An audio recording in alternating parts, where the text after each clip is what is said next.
staging. Thank you very much, Christina. Thank you, and thanks for the opportunity to talk today. I'm Christina. I'm from the Department of Dermatology, as mentioned, from Medical University in Vienna, and I want to give you a quick insight into my master thesis project, which is, as mentioned, about the integration of spatial transcriptomics into our pre-existing multimodal imaging workflow, especially for skin aging. Before I start with this, I want to give you a quick introduction into skin biology. So the skin consists of two main layers. First, epidermis, which is mainly populated by keratinocytes, and the dermis, which is the underlying structure of the skin and which is mainly populated by fibroblasts. And as you probably know, the skin has a lot of different tasks like coordinating the constant differentiating keratinocyte population, which keeps the skin barrier intact, or initiating wound healing. And this, together with both other intrinsic and extrinsic stressors, leads to the promotion of skin aging, and further also to one of the main focuses of our lab, which is the creation of tissue-persistent senescent cells. And now to characterize these cells as well as the changes occurring during aging in the skin, we created a multimodal imaging workflow together with two other collaborating labs. And we aimed to integrate data from different modalities like mass spec imaging for lipids and metabolites, and some assays for metabolism and redox responses, and immunohistochemistry for protein expression. And we hoped to gain new insights through the correlation of these modalities. And recently, we also tried to add spatial transcriptomics into this mix, to which I will come in a moment. But first, I want to just quickly show you our established workflow so far. So we use a software called StrataQuest from Tissue Gnostics for the image correlation. And this software allows us to automatically annotate different skin layers using specifically trained classifiers. And we can also easily create nuclear segmentation, cell mass predictions, and also integrate cell trackers in our analysis. And also on the right side, you can see images from our mass spec data. And even though, as you can see, the resolution of the mass spec images is way lower than our fluorescent images, StrataQuest allows us to still align those images and correlate the data. So, as I said, we also wanted to do the same thing with spatial transcriptomics data, for which we use the Visium 10x genomics platform. But we soon realized that the spot size of 55 micrometers was too big to get a detailed analysis of the skin tissue. And this was especially clear in the epidermis, which is most of the time covered by only one or maximum of two spots, which stopped us from gaining further insight into the different epidermal layers.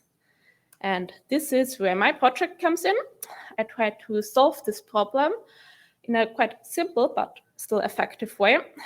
So I created heat maps for each gene that covered the whole tissue, and then I combined them with cell maps that I created in StrataQuest. Then I simply averaged the gene expression levels in each cell to create a cell approximation. And here you can see this cell approximation with two genes plotted on the skin tissue. And I chose to show keratin 14 and keratin 10, since they have a quite distinct expression pattern across the epidermis. So just short information, keratin 14 is generally expressed strongest in the basal or the lowest layer of the epidermis, so down here, while keratin 10 only starts to get expressed as the keratinocytes start to differentiate and move up in the epidermis. And here in this visualization, we can see a slight gradient, but it was not at all conclusive enough for us to say if the approximation worked and if it also retained the spatial expression patterns we expected. So therefore, I decided to cluster the cells into their approximated epidermal cell layers. And to do this, I used a layer prediction pipeline in StratRequest, which was previously developed and published by a PhD student in our lab. And through this, I was able to divide the epidermal cells into 4 clusters, so basal on the bottom, low and high suprabasal layers in between, and then on top the stratum corneum. And with this, I was able to look at the gene expression patterns between these layers. And I just want to quickly apologize that the color of the violin plots does not correlate to the color here of the cells. Sorry for the confusion. I noticed it too late to correct it. But still, we can see here with keratin 14 that even though there's not a big shift in expression throughout the layers, we can still see that there is a downwards trend, which we expected. And then for keratin 10, there is an upwards trend throughout the cell layers. And I also, of course, looked at other genes. And here I have 2 more examples, which are filagreen and lorigreen, which are also commonly known to be indicators of keratinocyte differentiation. And we can see here also the same trend, that there's an upwards trend as we expected. And this does not only correlate with the common knowledge in this field, but also with previous results from our lab, which use the same clustering pipeline and measure the expression of keratin 14 and keratin 10 on a protein level. And yes, this brings me already to the end of my presentation.